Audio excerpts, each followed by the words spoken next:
What's up, everybody? Welcome to another episode of National Pastime. John Toaster and Happy J Rob, we're going to have to get to the bottom of that, is Happy ending, here. J Rob. Yes. And, oh man, the jokes with the Chubb and the Happy J Rob. Yeah. Oh, yeah. But we've got a special trade deadline day episode here. Yeah, burr, burr, burr, burr. 10 trades went down today on deadline day. It is a record for the NFL. I feel like, Toaster, you and I talk every year about how like excited we are for the trade deadline because there's all this chatter, We but always we get like deep a down half know. chub for the trade deadline, Yeah. and we just know Now nothing's we're ever going getting to a full happen. chub. Yeah. Yes, exactly. But shit went down today. It was exciting.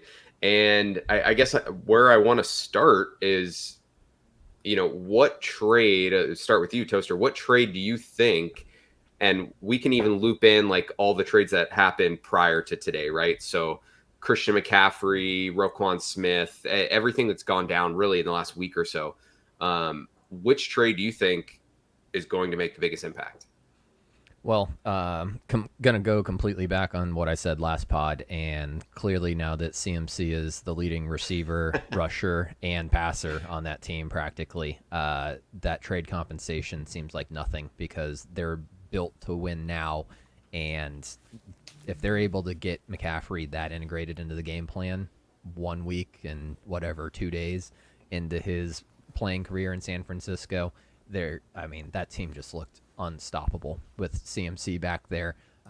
We don't even have to get into whether or not Lance is the quarterback next year and what that looks like, but I thought it was just plug and play with Shanahan's system, but that team fucking having a European outlet in America right now. Like it is bigger, it is more impressive, and shit, we need 220 volts for this one instead of the standard 120 because it's also very confusing. You don't know where it's going to be. You're just jamming. Yeah. And this was all without that. I mean, we aren't getting into the game performance necessarily, but that was all without Deebo Samuel, who is probably the second most slashy athletic player in the league for that type of system. So it's gonna be fun to watch there. That, I mean, to me is light years away from every other trade that happened today. Yeah, I've got to agree. Like, now, granted, we did just get to see it in practice, not just in theory, which helps, I think, a lot. But yeah, I mean, I don't think there's we got to see it in something that hasn't happened in basically 20 years. Yeah, for real. He has to stay healthy, right? I mean, that is like the main thing for him. But they do have a ton of running backs, and they're going to get Elijah Mitchell back. Next week, it sounds like. So they're going to be able to reduce the amount of wear and tear that he gets as a runner between the tackles, like those tough runs. And when you can use him as like a quote, I don't want to say gadget player because that kind of diminishes like what he is, but when you can use him as that like queen on the chessboard and just deploy him anywhere, find your matchup and just go at it. I mean, he is scary. Yeah, it's absolutely scary. He's got the agility of a Darren Sproles, but the size of an actual NFL running back. It's magical watching him back there, and I just pray he stays healthy. And that's not as a 49ers fan, because that's definitely not where I am. That's just as a football fan. It is better with him on the field. And yeah, maybe they just do a triple rotation: Elijah Mitchell, CMC, and Samuel. Just first, second, third down. Just rotate out, old high school style. Yeah, I mean, you're looking at this team now, and like based on what we saw and what we know that defense can do. I mean, this is stacking up to be a classic. Like, okay, Jimmy, don't fuck this up, right? Yep. Which is scary. Which he has tried. He's tried. Has not been playing great. But now you have a proof of concept. If you need a deep ball, you can just toss it to McCaffrey in case Jimmy's pissing down his leg. So there you go. Or you can give it to Amari Cooper. That was also super anti-impressive on Monday Night Football. We'll get to that game, sure. Oh Um, God, yeah. Talk about the contrast and but non-quarterbacks throwing the ball. so if we're talking about big trades, J-Rob, turning it over to you, I'm assuming you're going to say the Russell Wilson trade was the one that was the best of the season. So I'm actually throwing a little curveball here. The craziest trade I think is Hawkinson staying in the division and going to the Vikings. You have a Pro Bowl tight end and you're trading them within the division. I thought that was wild. I don't think that's the best trade. To me, holistically, I think the Bears did really fucking well. They got assets for players that they knew they weren't going to re-sign, and they went out and got Chase Claypool, which isn't necessarily like the sexiest thing, but he's young, he's big, and it shows that the front office is making an effort to give Justin Fields weapons. So while the actual assets are still left to see how it shakes out, I think the effort and direction they're trying to go not only appeases the fan base, but it also appeases what they're trying to do with a young quarterback while he's still in that in that rookie deal. So I think the Bears did well. They moved guys that they knew they weren't going to keep and got back some pretty reasonable assets for it. I really dislike the Claypool trade, so I'll turn it over to John to go first on this one. Well, no, go for it. I mean, I'm interested to hear why, but I understand getting Fields a weapon. He desperately needed one. They needed to show that they invested in Fields, and I think that this is the move that says you've shown enough progress over the last 4 weeks that I'm not going to say that they're in for this year, but they're in for the future, and they want to start developing him with something that they can keep consistent over time. My problem is Claypool views himself as the best wide receiver in the league, and he has a contract coming due not this year, not next year, but the year after. And the negotiations with Pittsburgh were going absolutely nowhere. And you basically traded a Roquan situation for a Claypool situation, and I'm not sure that they're going to end up wanting to pay Claypool what he's ultimately going to want. That's interesting. I actually haven't heard anything about that. My understanding is, from what I've heard today, that the Bears will look to potentially extend him.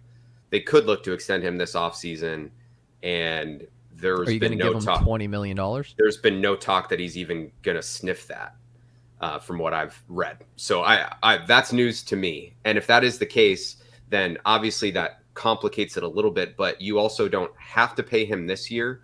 And if you are going to pay $20 million for a player, I would much rather pay it to a receiver than to an off-ball linebacker. And I think that's really the crux of this for Roquan, which sucks. And it's not that he's not a good player. He obviously is. But the stuff that he did this offseason, I thought was kind of screwed him. First of all, he doesn't have an agent, right? So he was negotiating that way, which it was kind of silly, to say the least. And then when he finally decided that, okay, this is going nowhere, I'm just going to show up, I'm going to play or do his hold in, he publicly calls out the new general manager. He said that he basically told on him to his boss. He said, hey, the McCaskies have to step in and do something, because we're not getting anywhere here. And then he proceeded to, frankly, play like shit for 8 weeks. Like the Patriots game, he showed out. And I said, like, hey, this is the kind of performance that you need if you're Roquan to get the contract that you want. And then he turns around. He wasn't invisible in the Dallas game because you could see him behind every single ball carrier or missing tackles.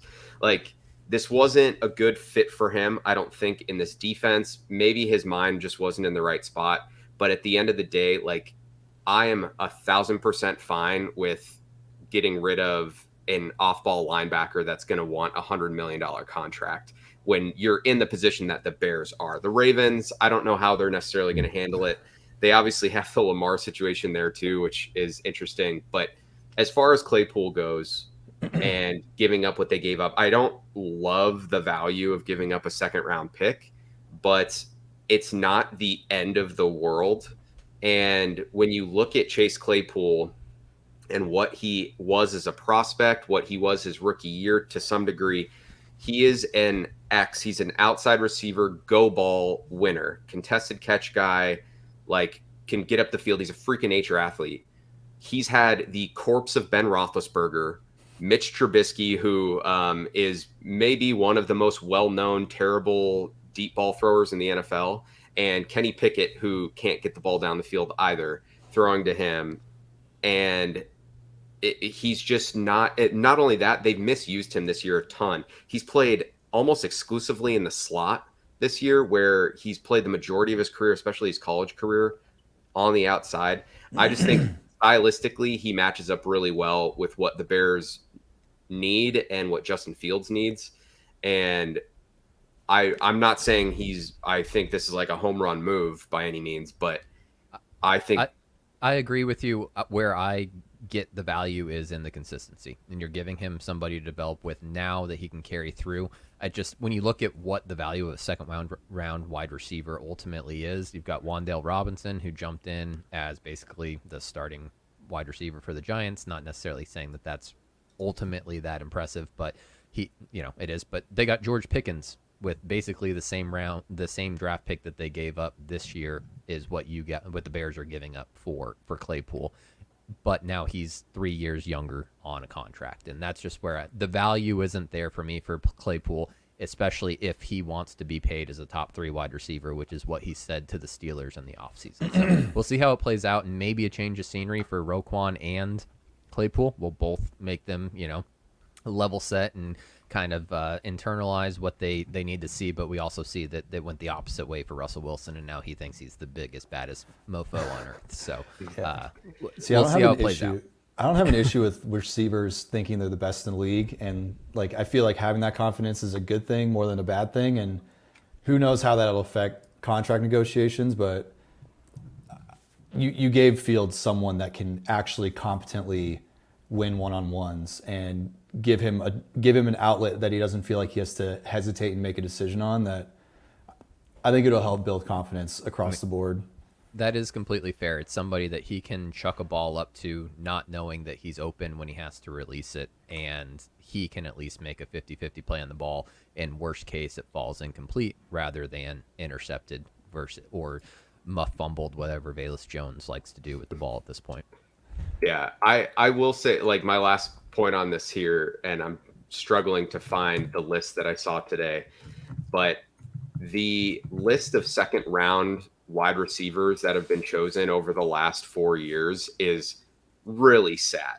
I mean, there's a handful of hits like AJ Brown, DK Metcalf, but most of them are just like absolute busts, or guys that, once we've gotten a little tape in the NFL of them, are like, okay, like probably would have rather gone another route there. I'm not saying that like George Pickens won't be good. I love George Pickens, but like, if you were going to use that pick on a receiver anyway, I think your odds of the proven commodity in Chase Claypool with whatever you think maybe his upside is versus taking one of these in a weak receiver class. That's the other kind of element of this too. The wide receiver class in the draft and in free agency this year is bad, real bad. So if you were going to go get somebody for Justin Fields, this was kind of your opportunity to do it. So I don't know. We'll see. I mean, I haven't heard the Claypool contract stuff, so maybe he does ask for that. But I think ultimately it's worked out well for the Bears. I see George is like right behind. Right, he's like perfectly like and that's very fair. We talk about the known commodity over the the draft. GMs used to hold this close to the vest, and the Rams have kind of shown that maybe these aren't as valuable as we think they are, because they're very hit and miss, right? Like Treylon Burks versus AJ Brown. Everyone would rather have AJ Brown at this point. So I think the trade deadline, having as much movement as it is showing that that's where we're headed in this league, which is fun, right? It's going to make it much more like the basketball, the NBA trade deadline, a little bit like the MLB trade deadline, even though that was a little sadder this year, that says, hey, let's move some pieces that we know how they will fit together now, versus holding on to these future aspirations where you're going to draft frickin' Tom Brady in rounds 1, 2, 3, 4, 5, and 6.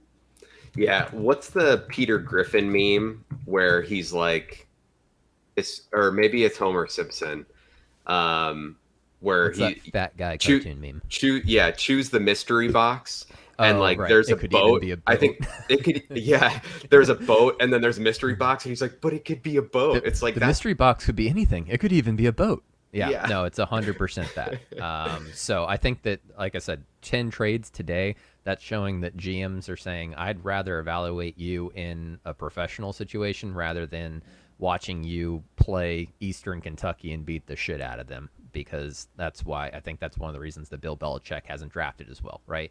He doesn't know what they're like once you get them into that setting. I'd rather evaluate them in the NFL, see what they can do, and we can go from there. Totally. So the other like real big trade here, the J-Rob connection, but Bradley Chubb gets traded from the Broncos for a first round pick to the Dolphins. Just to sort of recap, this was like a fun little thing, but tracing, the pick origin and what played out, the 3 first round picks that the Dolphins got in what became the Trey Lance deal, essentially with the 49ers, they turned into Jalen Waddle, which they used one of those picks to trade up, Tyreek Hill as part of the trade this offseason, and now Bradley Chubb. That is a pretty good return if you are Miami. And we obviously know where Trey Lance and the Niners are. But the thing that I find interesting about... Sorry, real quick. Can you just imagine if they drafted Justin Herbert instead of Tua and had all those assets? Okay, we can. That would be nuts. Well, if they drafted Justin Herbert instead of Tua, they probably wouldn't have been picking third, and then the trade back couldn't have occurred. I don't know. Very fair. Yeah. But the thing that I found really interesting about this particular trade, and I think this factors into a lot of the moves, especially like you talk about the Roquan Smith move and, some of the negatives that people have said about things like that. Bradley Chubb is without a doubt a very, very good player, right? At a pretty premium position. He's young. Granted, he's about to, make a lot of money, which is why the Broncos did this, or partly motivated to do this. They make this trade. The Dolphins Super Bowl odds did not move, which tells you how valuable essentially any non-quarterback is. Now, I do think Christian McCaffrey moved the Niners a little bit. Did he move it pre or post the last game? Pre, I think, when the trade went down. Okay. Not by much, but they were, I think they had the second highest odds in the NFC after the McCaffrey trade, or second best odds. That might have been combined with the Packers shit in the bed, the Bucks shit in the bed, the Rams shit in the bed. I mean, right now it's just the Vikings out there outside of them. Well, the Eagles, right? Yeah. But this trade to me was like and seeing that lack of movement was just kind of very eye-opening, right? About like the value of players and value of positions and all this stuff. But I guess from the Broncos standpoint, J-Rob, like how are you viewing this trade with a team that is like in their championship window and they are giving away really good players for picks? I mean, are we really in a championship window? Like, what have we seen this year that makes you think that we're in a championship window? Yeah. Dude, yeah, I mean, yeah, on paper. So I'm a little torn on it because you're losing a great pass rusher, but I've also had firsthand experience watching him be mildly inconsistent. And so there is a little bit of that. He has had some injury issues. Him and Vaughn never really got to play together, so you never really got to see like a two-headed monster. Excuse me. I think it's a win for Miami because now their two edge rushers are, I think, 8th and 11th best in getting to the quarterback based on Pro Football Focus. It might be even better than that, but you have 2 top 15 guys. Yeah, and they've been bad getting after the passer this year. Like again, with the Broncos, I'm starting to hate them, I think, as much as you are. And now they trade Bradley Chubb to the Dolphins the week that they're playing the Bears. So yeah, thanks a lot. Yeah, so I think it's good that Denver got a first round pick for him, knowing that they weren't going to be able to afford him or sign him next year. Excuse me. I think this ultimately shows that Denver is panicking over the Russ trade. The fact that you're having to move defensive assets to get picks back means that you feel like the offense is screwed. No, I think maybe it's the other way. They need the defense to give up more points so that Russ is motivated to score more points. But then it's not about him anymore, so that's a problem. It is. It's about Russ. Now Russ is putting up 6 titties a game, and they're still losing because they're giving up 49 points. But, Russ is getting his. The publicity then's on the defense, and he can't have that. That's not in God's plan. So, all right. So keep the Yeezy references a little. So my final breakdown as to why I am mixed on this is because I started doing some thinking, and I don't think it matters that we got a first round pick back, because I think ultimately Denver's issue isn't a roster problem, it's a Russ problem. And why I think that is Seattle was a top 10 team in sacks allowed in 2021. And Denver was outside the bottom 10 in sacks allowed in 2021. Only thing that changed was Russ went to Denver, and Seattle doesn't have to deal with Russ anymore. I know there's other things. They drafted 2 rookie tackles who have been playing out of their mind. There's factors. Really well. There's factors. But also, you don't think it's ironic? They drafted tackles since Russ's rookie year, so that might have something to do with it too. Don't let this change the stance I'm trying to make here. But coincidentally, in 2022, Seattle is out of the bottom 10, and Denver is now 8th in most sacks allowed in the season. So I know there's other factors, but I'm sticking to the fact that the quarterback's the most important position, and Seattle went from being a bottom 10 team to not being a bottom 10 team, and Denver went from not being a bottom 10 team to being a bottom 10 team, and Russ is the common denominator. So cool, we got a first round pick. But Drew Lock is also the common denominator. Might be that rapping ability, motivating the sideline. Putting on for his city, Mm-hmm. But even with Drew Lock, they were not in the bottom 10. And because I was always wondering, we have Russ, and why is I'm drawing a blank on the guy we just gave an arm and a leg to as our left tackle, Bowles. Bowles had a Pro Bowl year, looked amazing with Drew Lock. I'm like, sweet, we'll look even better with Russ, and he's looked awful. Well, Bowles is out now, right? Sacks are definitely more of a quarterback stat, and Russ's style of play is there's going to be sacks. You just have to kind of live with that. What is killing them is traditionally for Russ, or historically for Russ, he's been able to offset some of those sacks with big plays. And that's obviously just not happening right now. And really has been on the decline over the last year with Seattle. But so they have the San Francisco pick, right, in this deal. Yeah, it's not San Francisco's going to be picking, in the 20s, 31, probably. 30. Yeah. I mean, other than replacing Chubb with another edge guy at that spot, I mean, who are you drafting? Like you said, Josh, it's not a roster problem necessarily in that range that's going to be a game changer for this team.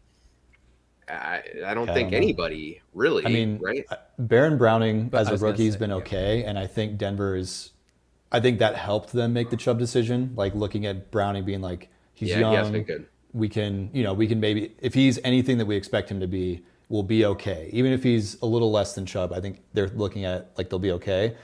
But yeah, you look at what are we gonna draft? What are you gonna go for? And I don't know. And it's we're not even in the off season, so it's hard to speculate on draft picks and where guys are going. But nothing stands out as oh hell yeah, this is gonna fill this hole.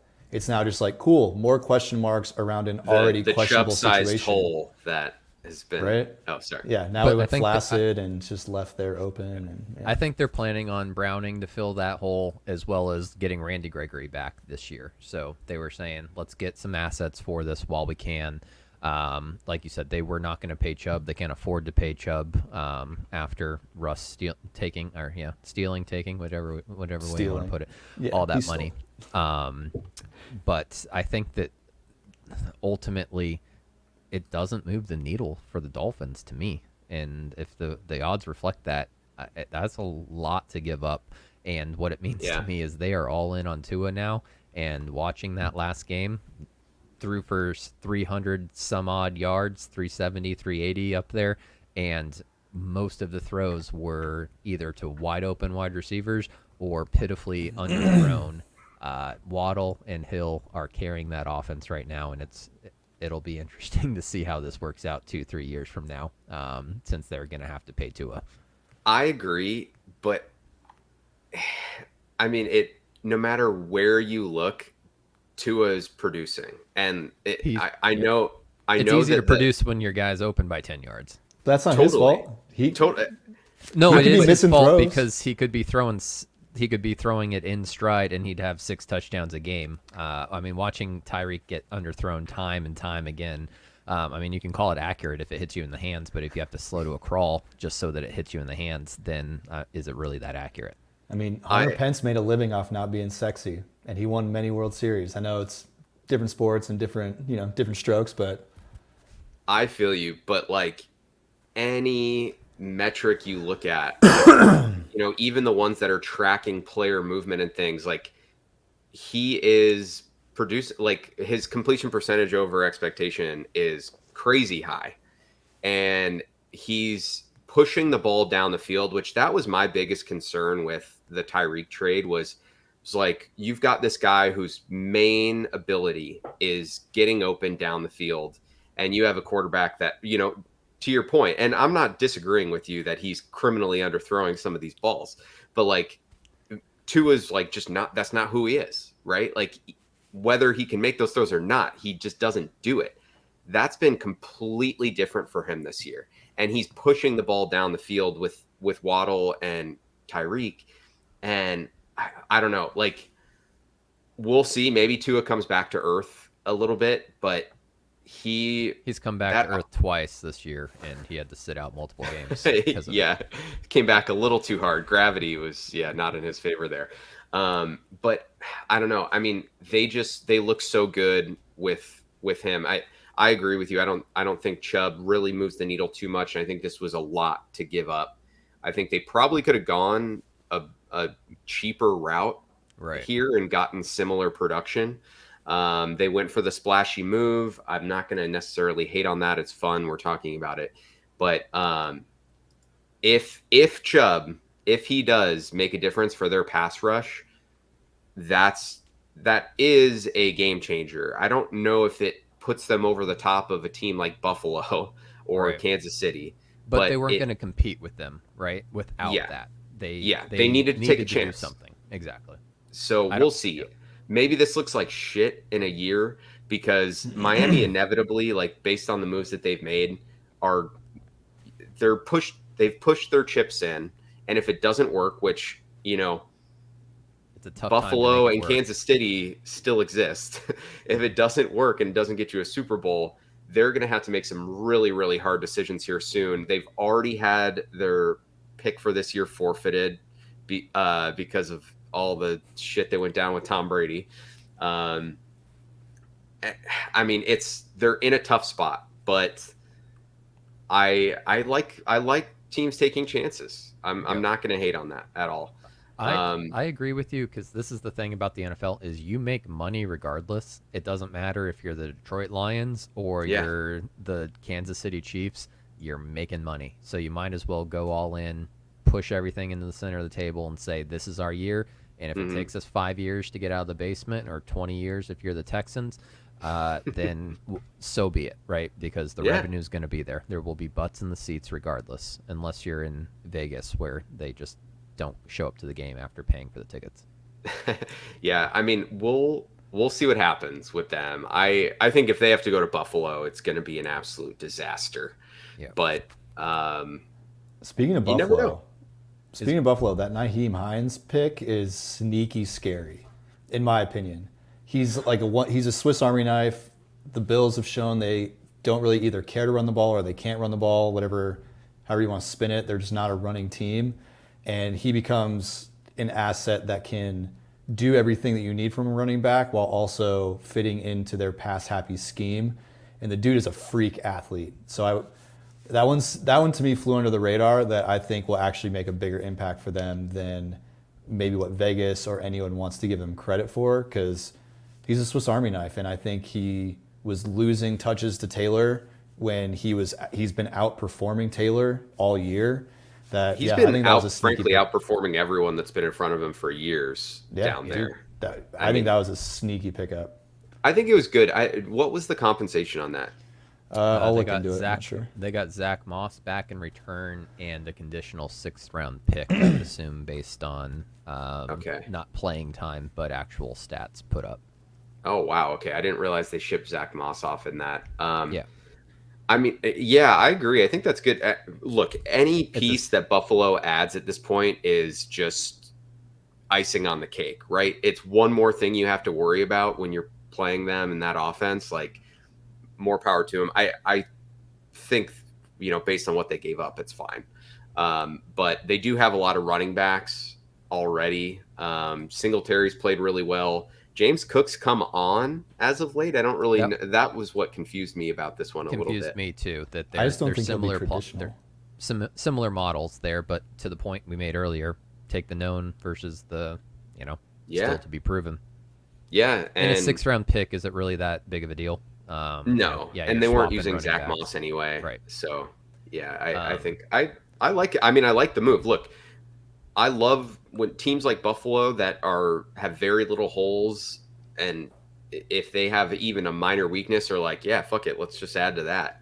Like, he's more a kick power returner. to him. He's a kick returner that bolsters your special teams. I do think they'll run him more like a wide receiver than a traditional running back. So I think that's where his value will come in, even if it is like Singletary and him in the backfield, but running.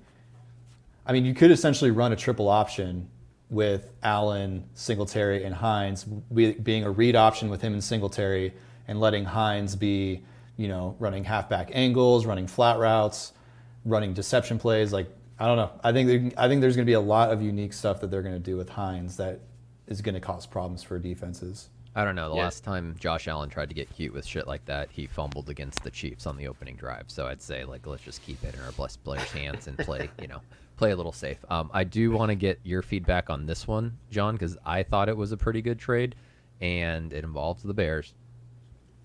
Eagles getting Robert Quinn. What do you think that does for them? I think that's huge, man. I mean, they were already pass rushing wasn't necessarily an issue for them. But again, this is like a team that understands you can never have too much of play. You can't have too many playmakers, right? You're the Bills going and get Naheem Hines. You can never have too many pass rushers. And the Bears took on all the salary for this year so that they could get, a 4th-round pick out of the deal. And Quinn I know he has 1 sack this year, and his box score looks empty. It's like a Tony Snell box score, but he has faced one of the highest double team rates in the entire NFL this year because the Bears have nobody else that anyone has to worry about on that line. And I think he's going to be supremely motivated. I mean, that was definitely a move that it's going to come back and maybe bite the Bears and Justin Fields when they play in however many weeks. But good for Robert Quinn, and for the Eagles, that's one more dude to that rotation that can just get after the quarterback. I'm in agreement with you on that one. That was watching the Jets versus the Patriots this week. The Jets are just able to cycle out pass rushers, keep them fresh.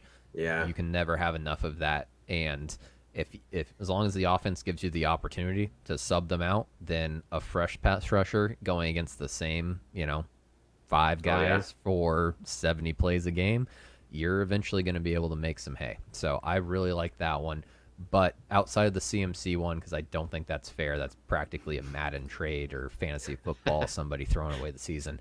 The one that was the most surprising to me, and I think the best long-term investment for the team, was the Jags getting Calvin, the betting man, Ridley.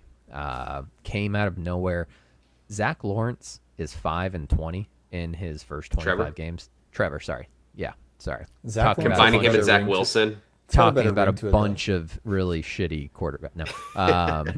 Not wrong. But yeah, 5-20. That's the worst start through 25 games for any first round quarterback in some time. They need something. It's not going to happen this season. It doesn't impact them that Ridley's not there, and he's one of the best receivers in the NFL, in my opinion. Sad that he's not playing this year. If he returns to any of his form, giving up a fourth and best case or worst case, depending on who you are, a second, that's a steal. Yeah, I agree. I mean, I think the issue though, right, is next year is his last year. Yep. So they're going to have to pay him. Trevor Lawrence becomes extension eligible at that point. They already gave the Christian Kirk deal. They're already a little strapped for cash. And as we were kind of talking about pre-show, he's 28. It's not like he is your Spring normal, like rookie or end of rookie contract guy. I do think like overall, you look at the value, what they gave up and everything, totally a win. Like great for Trevor Lawrence. But So if they don't sign him to a contract, it's a 4th round pick for a 1-year rental. And you get to prove out that Trevor Lawrence is the QB that you need him to be. I think that it's low risk, very decent reward. Yeah, I mean, I think the comp pick thing is always a little convoluted because I'm not necessarily, I don't know what kind of money that the Jags are going to need to spend a year from now, or 2 off seasons from now, essentially. You should look it up because that's how much you're going to have to give Claypool plus about $3 million. Oh, okay. No, I just mean like the offsetting comp pick formula, right? If they have to go out and they have to sign somebody, sign a couple people to fill any gaps on the team, then all of a sudden, you're not necessarily guaranteed a comp pick by letting a guy walk, which is part of the reason that I think like the Bears should have shipped David Montgomery out, frankly. They're not going to re-sign him, and you're not going to get a comp pick because they have a shit ton of money they need to spend this offseason. But so I agree. I think it was a good move. I'm going to, I guess, reserve like my feelings on it until we kind of see it come out and like see it play out next year. Because there are a lot of weird factors that ultimately are the reason that such a good player was available for basically nothing. But no, I hope he comes back and is great, and Trevor Lawrence, is able to turn it around a little bit with a legit receiver, not just like an overpaid slot guy in Christian Kirk. Yeah, I mean, I think aside from the trades that did go down, the thing that surprised me here was the Packers doing nothing. Was that surprising? Well, no, not really. It shouldn't have been. Although it shouldn't be surprising, but it's disappointing year after year. Yes, very disappointing. Although this makes me very happy to hear that the Packers offered a 2nd-round pick for Chase Claypool, and the Steelers took the Bears. So the Bears essentially initially offered the Ravens pick that they got from Roquan. They ended up having to give up their own, which will be higher. But that kept the Packers from getting him because of the Steelers rightfully said, well, the Packers are probably going to finish ahead of the Bears this year. Was this a typical Packers deal where they already know that he's off the table? So they're just like, oh, Aaron, we tried so hard. We really tried. Didn't want to give him, our top 10 draft pick because you're a piece of shit quarterback stealing all of our money and not performing well. So we offered a 2nd rounder, but unfortunately the Bears have a better 2nd rounder than we do. Yep. Well, technically they're, on par right now. We'll see how that shakes out as the year moves forward. But no, I mean, that to me was like, you have 2 teams that are clearly in win now mode, right? Like part of the reason that they are so fucked this year is because they're in win now mode, and some of those things didn't necessarily pan out. At this point, you just have to go, sell the farm. You have to. And the fact that they did nothing either tells me that the Bucs situation is a little different, right? With Brady's contract situation versus Rodgers. But with Rodgers, I mean, that tells me that the Packers are basically like, look, bro, this is your bed. Like, you made it, you got to lay in it now. So figure it out. I mean, I was totally shocked with how wide open the NFC is that they just didn't even do anything. Take some ayahuasca and fucking make this bed whatever the fuck you think it's gonna be, because it's all in It's all in your hands right bro. now. Yeah. I wasn't surprised that the Bucks didn't make moves just because of where they're at with the cap situation, how much veteran talent they have on the team that they're not able to shed, and linemen are just tough to come by, and that's their biggest need right now, in my opinion. A running back wouldn't hurt. That would have been fun to see Hines on that team, but I mean, they haven't been able to do it with Rashad White. They weren't able to do it with James White the other year. Like, they just, for some reason, that's just not fitting into that offensive scheme of Byron Leftwich right now. So I do think that both of those teams needed to make a push, and not shocked by the Packers, unfortunately. And I can't imagine how frustrated Rodgers has to be that he's like, "This, I came back for this. You're only paying me $50 million a year, and this is what I have to deal with." Yeah, dude, I don't think he cares anymore, because they were getting housed by the Bills, and him and Jones and Dillon they didn't seem too pressed about it. So I don't know. Yeah, I think he might be accepting covering his and fate. ruining the primetime parlay. So yeah, exactly. He's like, got those fuckers. No, I think you're right, man. I mean, he's a little checked out for sure, but I mean, we've discussed previously, like, getting out of that contract, even if he retires, is a bitch. Tough. Like, yeah. So they've got to figure it out. I mean, what, you're just going to sit there? You have Aaron Rodgers coming off back-to-back MVP seasons, making $50 million a year. You went all in. They spent all this money, all this draft capital on this defense, and you're just going to be content that the fucking Kirk Cousins-led Vikings are going to win the NFC North, and you're just going to ride off into the sunset? Like, that's pretty weak. Yeah. Especially, like you said, with the NFC being so weak right now. Like, everybody has a chance, except for anybody outside the NFC East, apparently, because that's the best division in football right now. Right. Somehow. I do want to get to that in a sec. I did manage to pull up, though, just sidebar, the list of receivers taken in the second round over the last few years. I'm going to read you these names, and I want you to tell me which one of these guys you would rather have than Chase Claypool. Okay. Christian Watson. Okay. Who? Christian Watson, who they traded up to get. They actually traded 2 second-rounders to get Christian Watson. What team is he on? He's on the Packers. The Packers. Oh. See, dude, there's He exited early in the Sunday night football game. Yeah. So I can see you not recognizing that. He was also the guy that dropped the first pass of the year from Rodgers. That bomb. It was a 70-yard touchdown. Yeah, and so he was Trey Lance's. Yeah, he was Trey Lance's main guy in North Dakota State. No, that says it all. Samori Torre from Nebraska, round 7, is now their best receiver on the Packers. Oh, God. All right. Sorry. Let me get back to this. Christian Watson, Wan'Dale Robinson, John Mechie, Tyquan Thornton, George Pickens, you can convince me of. Alex Pierce, I think, is a lesser version of Chase Claypool. I would still rather have Chase Claypool. I'd be on the fence on that one. Okay, so we'll on the fence. Sky Moore, who hasn't been able to crack their lineup. Elijah Moore also hasn't been able to break through with the Jets for whatever reason. He has been good when he's played, but I still don't think he's better. Chase Claypool had over 800 yards and 9 touchdowns his rookie year. Just remember that. Rondale Moore was a good pick for me when, back in her prime. So yeah.